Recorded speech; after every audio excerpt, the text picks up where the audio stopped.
façon de voyager.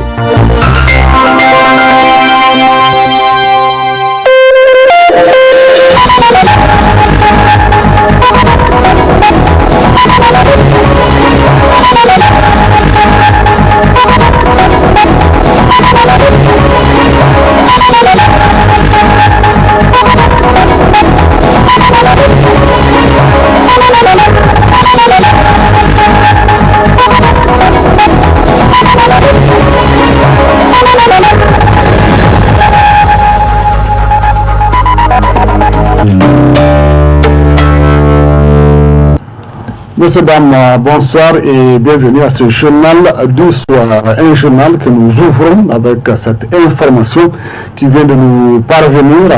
En effet, la justice a ordonné l'interdiction pure et simple de la soirée cigare jazz qu'envisage d'organiser ce soir l'hôtel Radisson Blu de Niamey. Le verdict est rendu tout à l'heure par le tribunal de grande instance de Niamey suite à la requête de SOS Tabagisme. Nous reviendrons en détail.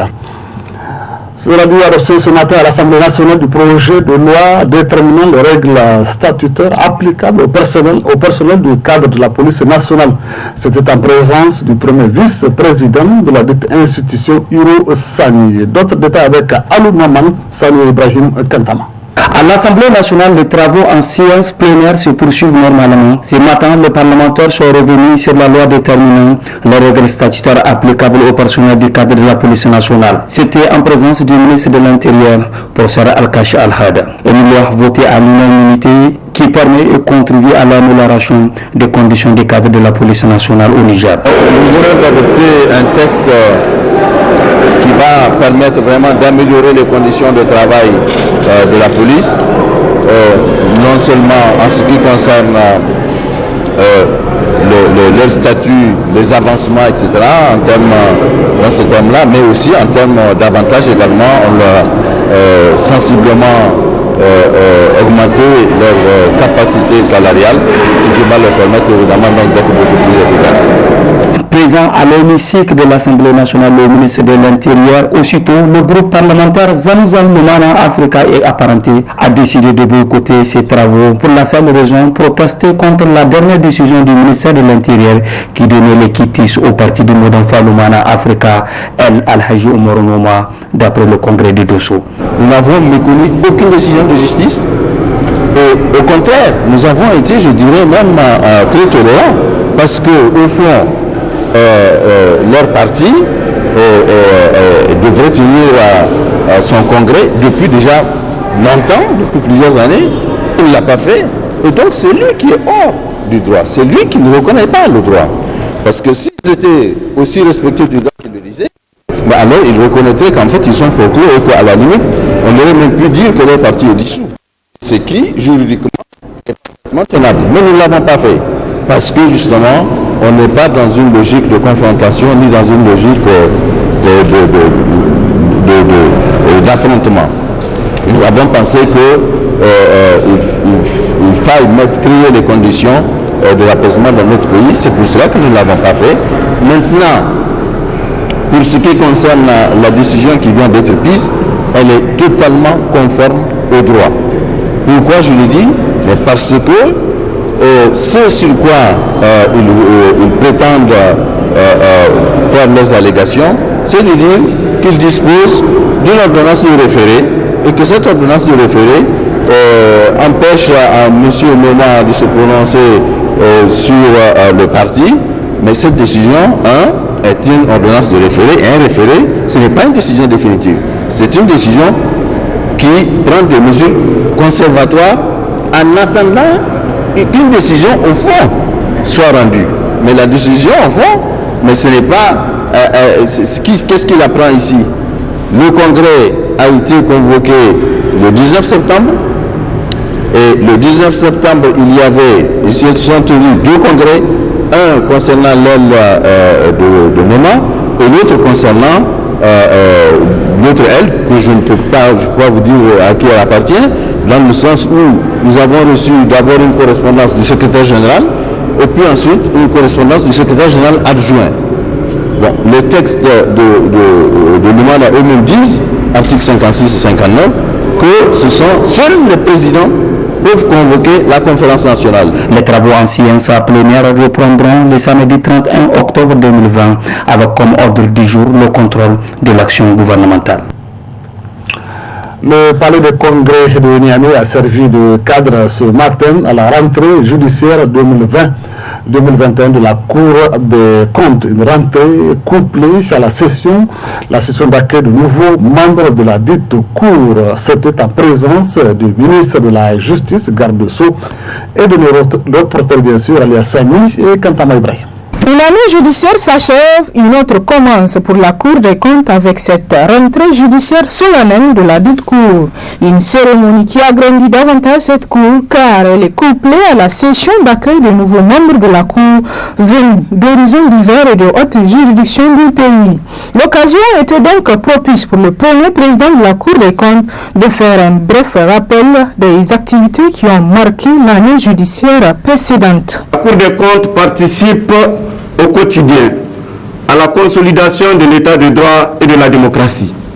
Au cours de l'année judiciaire passée, elle a eu à le faire à travers la mise en œuvre du programme de contrôle 2019, l'élaboration et la mise en œuvre de celui de 2020, l'élaboration du rapport général public 2017, 2018 et 2019, la présentation de ce rapport à son Excellence, Monsieur le Président de la République, à leur Excellence, Monsieur le Président de l'Assemblée nationale et Monsieur le Premier ministre, chef du gouvernement, avant sa publication conformément aux dispositions de la loi organique sur la Cour. Le renforcement des capacités de la Cour par l'adoption d'une nouvelle loi organique régissant la Cour, l'élaboration d'un projet de loi déterminant le statut autonome du personnel de contrôle de la Cour, la nomination des conseillers au nombre de 15, des avocats généraux au nombre de 3, le recrutement des vérificateurs au nombre de 6, dont la session d'accueil officielle est couplée à la présente cérémonie. L'amélioration des conditions de travail du personnel, etc. L'élaboration d'un plan stratégique 2020-2024 de la Cour et son plan d'action. La participation des membres de la Cour à plusieurs rencontres régionales et internationales des institutions supérieures de contrôle des finances publiques, réunions statutaires, ateliers et séminaires de formation en présentiel et en ligne en raison de la Covid-19. La signature d'accords ou mémorandums de coopération avec l'Union européenne et l'ONG Shiga. Aussi, le premier président de la Cour des comptes n'a pas manqué de rappeler à l'occasion de cette rentrée judiciaire le rôle et les missions de la Cour des comptes. La transparence dans la gestion des fonds publics. Il ne s'agit point d'une lubie ou d'un effet de mode. C'est une nécessité qui est imposée par le simple fait que les ressources publiques ne sont pas la propriété des personnes qui les gèrent. Dès lors, la reddition des comptes et la transparence deviennent des impératifs comme le rappelle si bien l'article 15 de la Déclaration des droits de l'homme et des citoyens de 1789.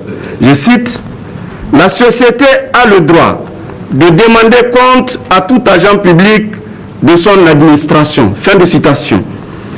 À cet effet, il me paraît essentiel de mettre l'accent sur le devoir d'information du grand public qui incombe non seulement aux gestionnaires des fonds publics, mais également à la Cour des comptes.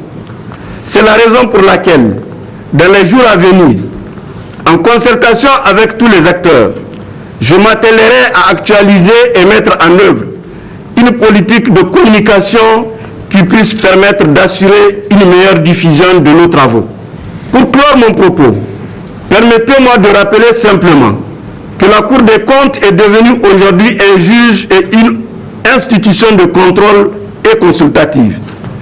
En effet, la Cour des comptes est d'abord une juridiction financière spécialisée dont la mission est de jure et de facto de juger chaque année, indépendamment de tout autre litige, les comptes des comptables publics de l'État, des collectivités territoriales, des établissements soumis aux règles de la comptabilité publique, d'exercer un contrôle sur la gestion des autorités administratives indépendantes et vérifier la gestion des entreprises publiques de l'État à caractère industriel et commercial, des sociétés d'État et de tout organisme bénéficiant du concours financier de l'État et de ses démembrements. Pour rappel, la Cour des comptes est la gardienne du bon usage des biens publics pour la bonne gouvernance financière d'un pays. Elle occupe de ce fait une place de choix dans le paysage institutionnel national. Et pour joindre l'utile à l'agréable, les participants ont eu droit à la présentation de la Cour des comptes dès ses premières heures d'existence au Niger. La suite de ce journal, le ministre de la Renaissance culturelle, des arts et de la modernisation sociale a organisé une seconde rencontre avec les jeunes venus de 8 régions de notre pays dans le cadre de la grande rencontre citoyenne. Détail dans ce reportage signé Zanab Ouaggara et Ibrahim Kantama. C'est un prélude à la grande rencontre citoyenne des jeunes Nigériens avec le président de la République que le ministre de la Renaissance culturelle a organisé ces dialogues intergénérationnels avec les jeunes venus des 4 coins du pays. Il s'agit à travers cette rencontre de construire un meilleur avenir pour le Niger.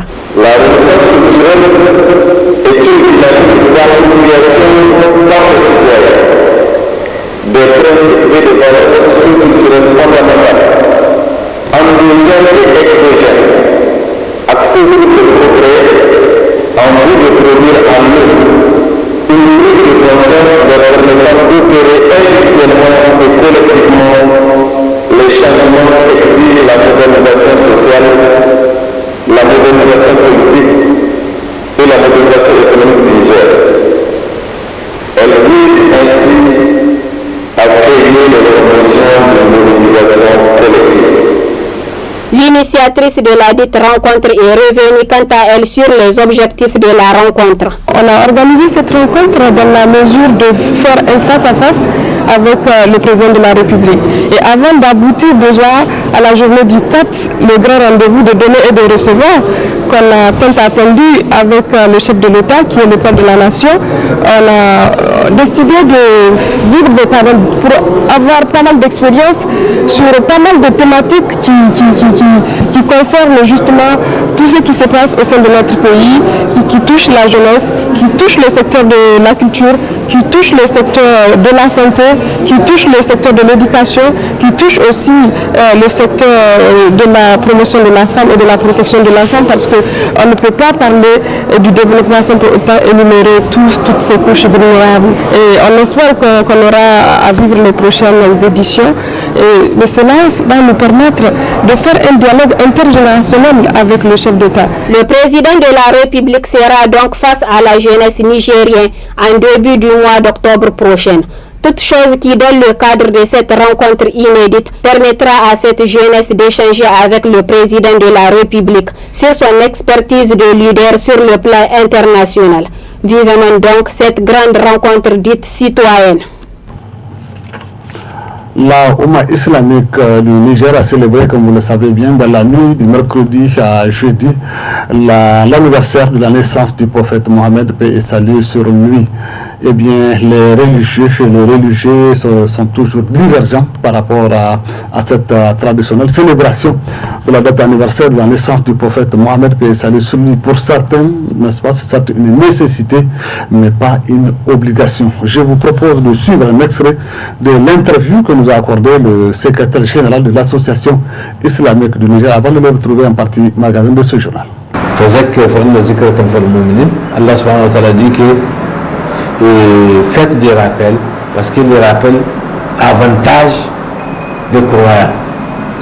En quoi est-ce que les rappels avantage de croyants? Par exemple, en faisant les rappels, c'est comme si on donne l'histoire de quelqu'un qui a marqué notre vie, ou bien d'un événement qui a marqué notre vie. Donc c'est une histoire, c'est une leçon qu'on donne aux générations, qu'on perpétue donc à travers le monde, pour qu'on n'oublie jamais ça.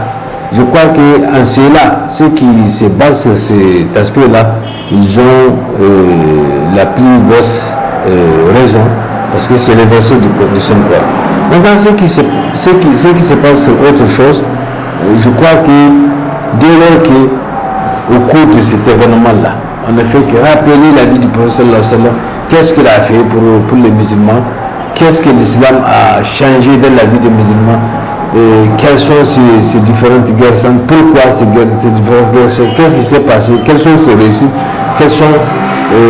quelle est sa mission, quelle est sa lettre. Donc ça là, je crois qu'en le faisant chaque année, ce n'est pas un mal en soi. Vous retrouverez l'intégralité de l'interview que nous a accordé le SG de l'association islamique du Niger. Nouvelle grogne à l'université de Momoni de Niamey. En effet, les étudiants boursiers de cette université ont été soumis, bien sûr, de percevoir leur bourse au niveau de la faculté de sciences économiques et juridiques à la rive gauche au lieu de l'endroit habituel, c'est-à-dire l'ANAB. Quelles en sont les raisons? Réponse dans ce reportage de Aïcha et Kantama. La non-reconnaissance par les étudiants de l'université Abdoumouni de Niamey du nouveau comité directeur de l'USN mis en place à l'issue du congrès de Borno a commencé à engager des conséquences. En effet, lors du paiement de la bourse de ces étudiants, ils ont été surpris par une situation inédite qui a délocalisé la dite paiement de son lieu habituel. Nous avons fait appel aux étudiants qui ont eu des problèmes pendant plusieurs années et qui n'ont pas pu percevoir leur bourse. Et nous avons programmé ces étudiants avec l'accord de l'ANAB, du DG de l'ANAB et du comptable de l'ANAB. Donc leur problème a été résolu, ils ont eu des états de paiement. Et aujourd'hui, ce matin, à notre grande surprise, nous avons constaté l'irruption des non-scolaires à l'ANAB qui sont là, ils sont venus s'installer gardement pour venir prélever de l'argent sur la bourse des étudiants, des scolaires. Et déjà, constat fait, nous avons été au congrès de Borno, nous n'avions pas reconnu ce comité directeur constitué que des non-scolaires qui n'ont aucun souci de la chose scolaire, de la chose des étudiants. Comme il a été confié la grande base de l'ENU, de notre mission de défendre leur intérêt social et syndical et divers. Nous sommes partis, nous avons pu résoudre ces problèmes. Vu que nous avons des règlements intérieurs, dans le respect de ces règlements intérieurs, l'ONU, qui est la structure mère de l'ISN, avait décidé. Nous prenons l'engagement, c'est-à-dire personnel, de notre structure. L'ONU ne reconnaissait pas les CD. Et donc nous ne voyons pas. Nous avons dit non, on ne va pas continuer dans cette démarche. Ainsi, pour percevoir leurs droits obtenus de l'eau, dans la tranquillité, les étudiants doivent se retrouver à la rive gauche de l'université Abdoumouni de Niamey. Le nouveau comité directeur de l'USN, aussitôt mis en place, fait déjà parler de lui. L'avenir nous en dira donc davantage. Nous en venons à notre partie magazine consacrée à l'interview que nous a accordé le secrétaire général de l'association islamique du Niger par rapport bien sûr à la polémique autour de la célébration de la date anniversaire de la naissance du prophète Mohammed, paix et salut et sur lui. Très bonne réception et bon week-end à tous.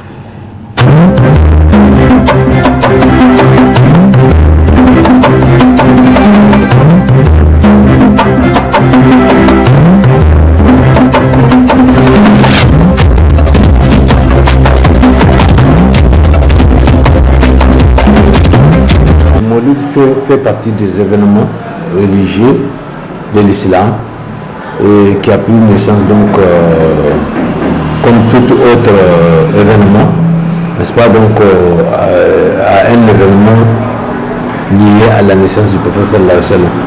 Donc vous savez, les avis divergent par rapport à la célébration de cet anniversaire. Pourquoi? Simplement parce que le prophète, l'intéressé lui-même ne l'a pas fait, mais il a appuyé que les gens font, son entourage font ça, mais il n'a rien dit. Si le prophète n'a pas interdit quelque chose, c'est qu'il n'y a pas de mal en cela. Ça, c'est un premier aspect. Deuxième aspect, c'est que les gens tirent leur source par rapport à l'anniversaire, tout anniversaire d'ailleurs, par un verset qui dit Allah subhanahu wa ta'ala dit que faites des rappels, parce que les rappels avantage les croyants. En quoi est-ce que les rappels avantage les croyants? Par exemple, en faisant les rappels, c'est comme si on donne l'histoire de quelqu'un qui a marqué notre vie ou bien d'un événement qui a marqué notre vie. Donc c'est une histoire, c'est une leçon qu'on donne aux générations, qu'on perpétue donc à travers le monde pour qu'on n'oublie jamais ça.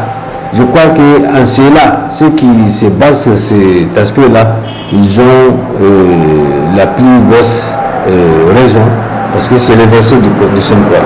Maintenant, ce qui se passe sur autre chose, je crois que dès lors qu'au cours de cet événement-là, on ne fait que rappeler la vie du prophète sallallahu alayhi wa sallam, qu'est-ce qu'il a fait pour les musulmans, qu'est-ce que l'islam a changé dans la vie des musulmans, quelles sont ces différentes guerres saintes, pourquoi ces différentes guerres saintes, qu'est-ce qui s'est passé, quelles sont ses réussites, quelle est sa mission, quelle est sa lettre.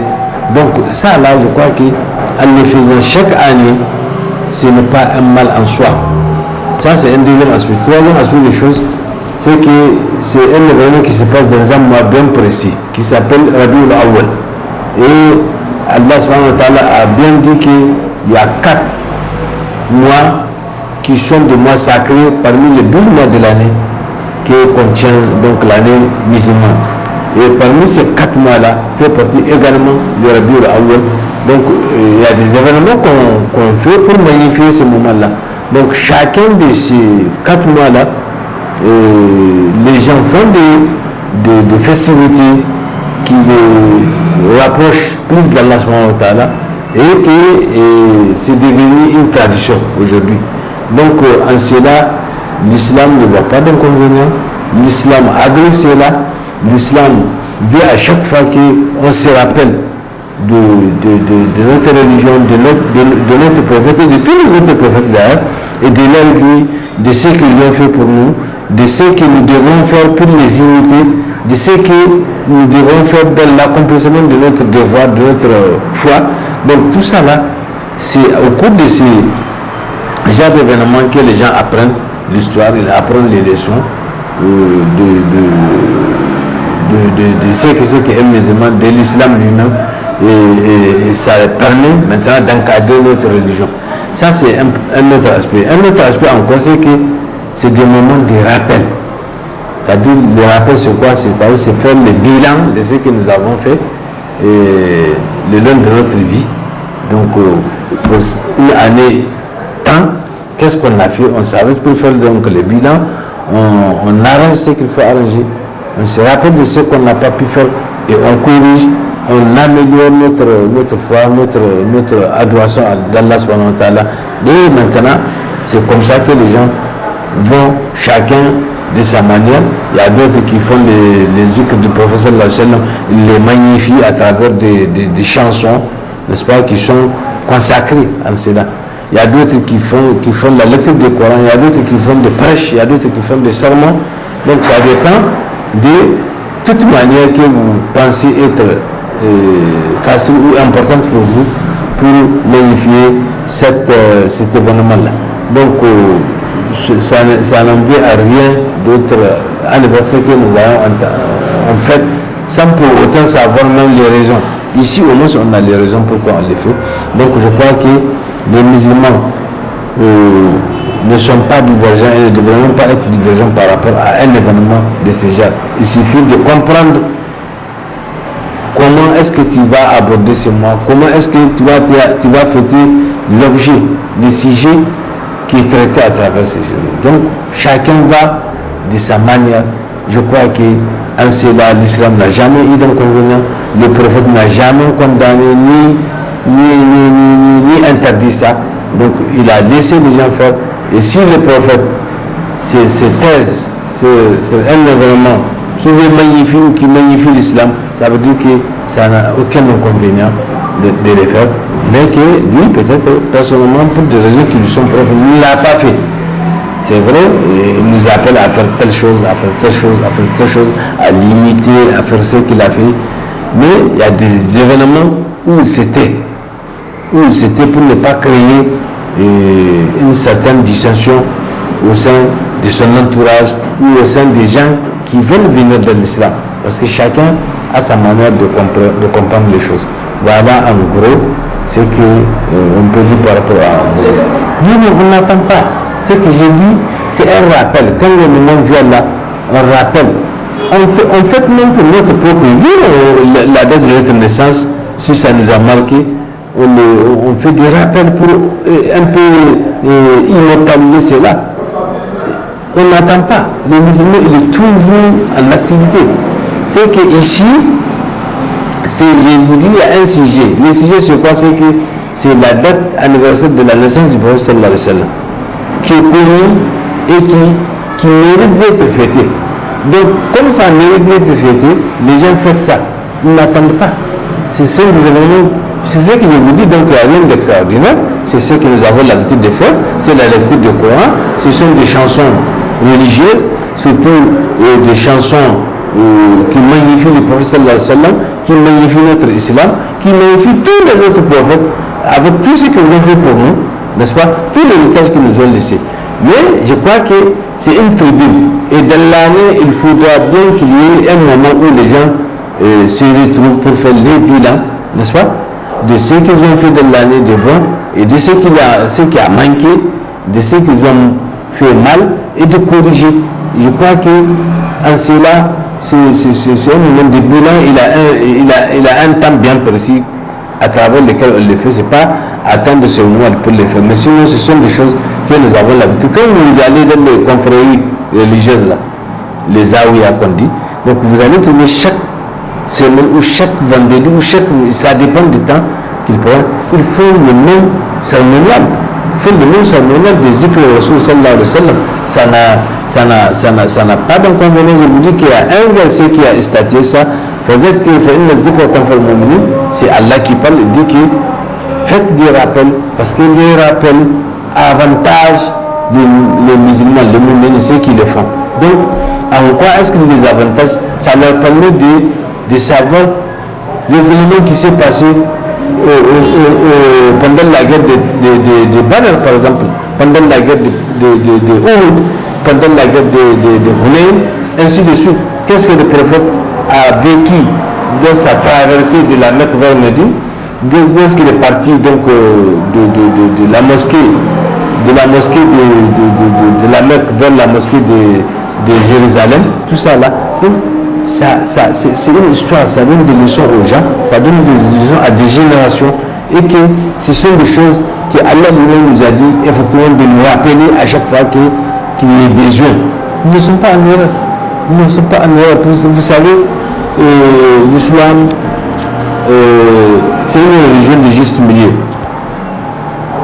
Ce que tu peux pour ton Seigneur, pour ta femme, c'est ce que tu peux faire. Nous, on considère que c'est des choses que les gens considèrent qu'ils ne peuvent pas supporter. Mais ce n'est pas parce qu'il y a une erreur ancienne. S'il y a une erreur, on l'amène. Les affaires des musulmans, ça se règle entre musulmans. Autant du prophète, il n'y a jamais eu de divergence. C'est vrai, lui, il ne l'a pas fait. Mais les gens ont fait à son temps, il n'a rien dit. Il n'a pas reproché, il n'a pas critiqué, il n'a pas empêché. Donc ça veut dire que ça n'a... Mais si les gens, par exemple, voient en cela d'autres signes, comme on dit les bid'a, c'est-à-dire vraiment les ostentatoires ou des trucs vraiment qui sont un surprise de les choses, ils peuvent ne pas les faire. Chacun peut le faire de sa manière. Il n'a pas été dit qu'il faut danser, il faut applaudir pour le faire. Non. Il y a des lectures de Coran, il y a les cours des hadiths du prophète sallallahu alayhi wa sallam, de l'histoire du prophète qui se dispense pendant ce moment-là. Donc, ça dépend de ce que toi tu veux faire. Mais en n'ayant pas fait l'acte, ça ne te ôte à rien. Donc, surtout le même prophète comme magnifie. Si tu le fais par exemple chez toi chaque jour, c'est la même chose que ceux qui le font pendant cette occasion-là. Il n'y a pas de mal en cela, c'est le plus important qu'il faut voir. Et ceux qui ne le font pas ne sont pas non plus à tort. C'est que les musulmans devraient être compréhensibles. Quand on dit que j'ai fait les rappels en vertu même de ces versets-là, c'est juste. Et j'ai fait les rappels, et je me rappelle de la naissance du prophète, de ce qu'il a fait, de ce qu'il a pu nous laisser de l'héritage de bon. Moi, je crois qu'il n'y a aucun problème par rapport à ça. Maintenant, exagérer pour aller dire autre chose au-delà de ce qui est dit dans ces versets-là, et qui est bien expliqué, c'est quand il est que tu vas suivre. Quand il n'est pas, tu le laisses. Donc moi, je crois qu'en cela, les divergences ne devraient pas être musulmanes. En affaire de l'islam, il n'y a pas de divergence, il n'y en a que de complémentarité. C'est-à-dire qu'il suffit de se comprendre et de voir comment moi je peux faire ce que l'autre a fait autrement. Donc c'est ça le plus important. Moi je considère personnellement que c'est un moment pour donner de l'histoire à nos enfants, pour magnifier le prophète, pour faire un bilan de notre vie, de notre vie que nous avons vécu dans la foi, dans la pratique de la foi. Donc il faut qu'il y ait un temps où les gens se retrouvent. Donc, et puis ce sont des événements où vous allez voir des têtes que vous n'avez jamais vues, que Allah les a investis de certains savoirs. Donc vous allez profiter de ces savoirs-là pendant ce temps-là. Et c'est toujours un plus pour vous dans la vie d'un religieux. Voilà comment il faut comprendre les choses.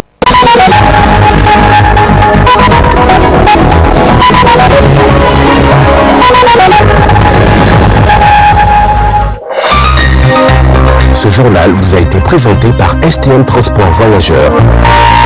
Une nouvelle façon de voyager.